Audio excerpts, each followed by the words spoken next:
Hey guys, so here I am at one of my favorite thrift stores. If you can see me, I will be massively surprised because it is so unbelievably bright out. Sorry for all the noise. I'm about to walk in. I promised I would do a video on Gothic thrift hauls, and that's what I'm going to do now. I'm going to do it in the style of 90s goth, the way I would do it when I was younger, and sort of just DIY things from there. Some things might not even need to be DIY'd, but either way, things that do, I will show you exactly how to do it, and hopefully it turns out alright. So there's a big thing inside that says no recording devices inside, but fuck them. I'm actually going to try to hide this and see if we're going to get in trouble. So here we go. Somewhere leather, somewhere lace, somewhere makeup on their face. Some are young, some are old, some too hot, some too cold. Cool things about this place is you see that up there? It says 50% off with the color labels. It's brown and orange. So basically you have to look at the color label you have. This one is $3.99. So if you have that color label, it's going to be 50% off, but obviously I don't here. What about my jacket? Nope.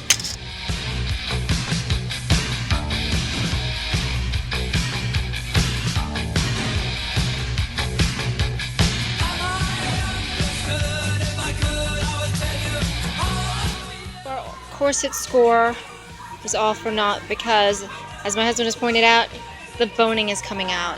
And he's putting some back in. Yeah, some of it's missing. These ones are repairable, but the others... That shirt. This one's missing one here. It's missing some bones. Boo! Okay. However, this, I believe, is coming with us.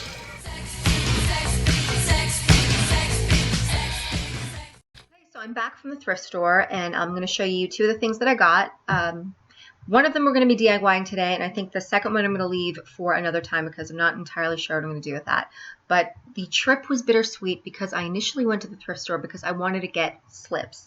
I don't know if you've seen my previous goth fashion video from the 90s, and I talked about what I would look for when I would go to thrift stores, and that was slips for me to DIY, and I was going to do that for you guys. However, this turned out better because I ended up getting something that I can actually DIY for both men and women. Therefore, I got you both covered.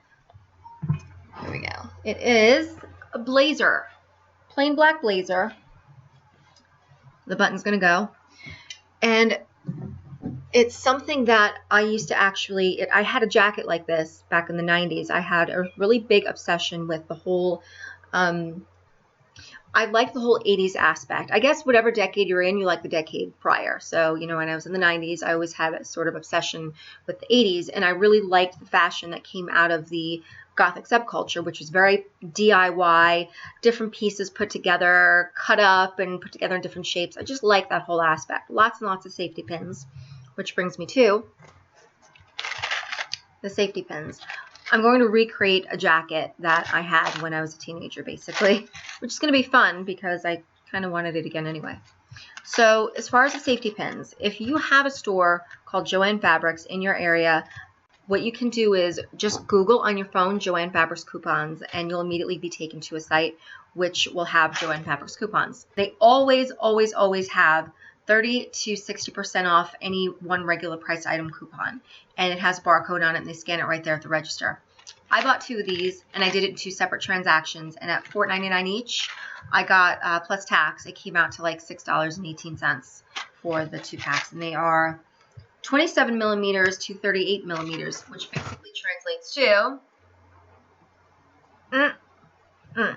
So I'm going to get to that one now, and this one, I don't know if you remember, this is the dress from the video.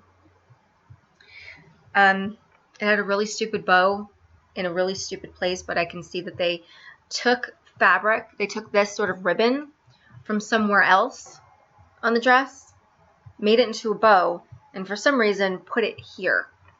But as you can see, there's damage. I don't know if it was to cover damage or to create damage, but we are going to DIY the hell out of this, but at another time. So right now we're going to get to recreating the jacket I had when I was a teenager, and I'm really happy to have it again. I don't know what I'm going to do with that button. I have other buttons, but that one is definitely going because I'm looking at it right now and it's just pissing me off. Let's get started. So first things first, we're going to dump the safety pins into a bowl. This is all part of the whole tedious process.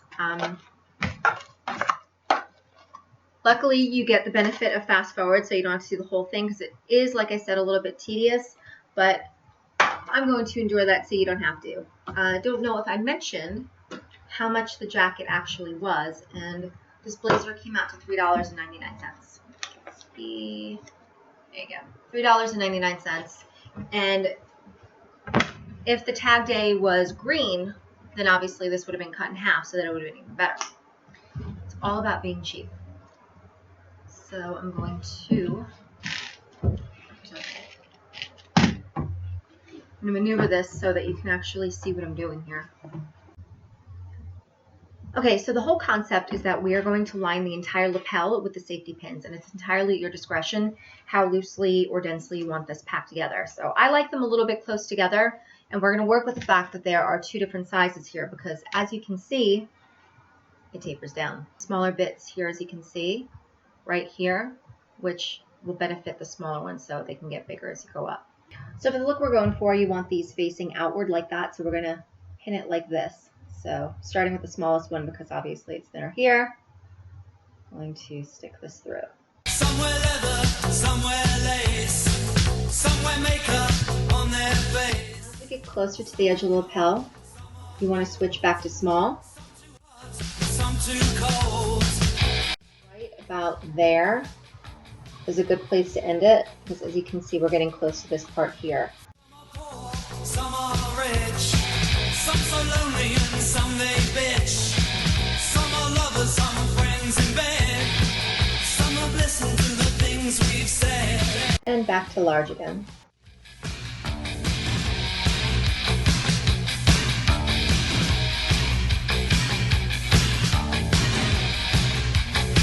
The lapel is done, and it's at this point you can decide whether or not you want to go around the wrist.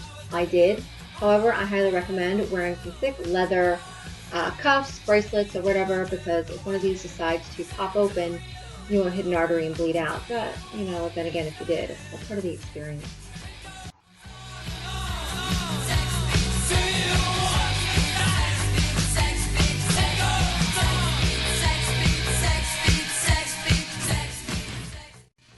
Do a bunch of these small ones through this little fake pocket right here.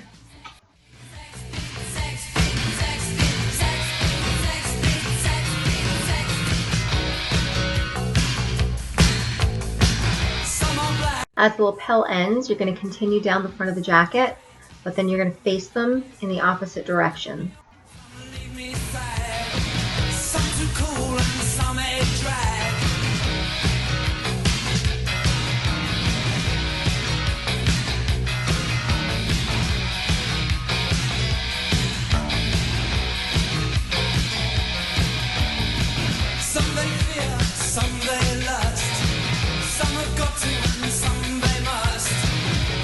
Thanks for watching. Don't forget to subscribe.